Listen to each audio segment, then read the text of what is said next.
aquí, que traiga todo lo que se necesite para estudiar.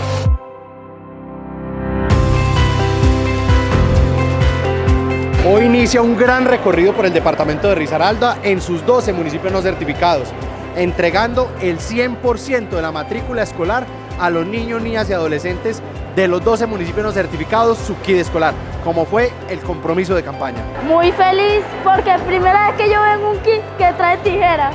Eso fue lo que más me gustó, que este kit sí trae tijeras. El gobernador es muy amable, que me dejó sorprendido. El gobernador le dio al 100% de nuestra institución kit escolares, son más o menos 1.800 estudiantes en total entre primaria y bachillerato. Y hoy vemos cómo la gobernación contribuye en la calidad de la educación. Mil gracias a nuestro gobernador nuevamente y seguiremos trabajando junto con ellos para mejorar la calidad de vida de esta región.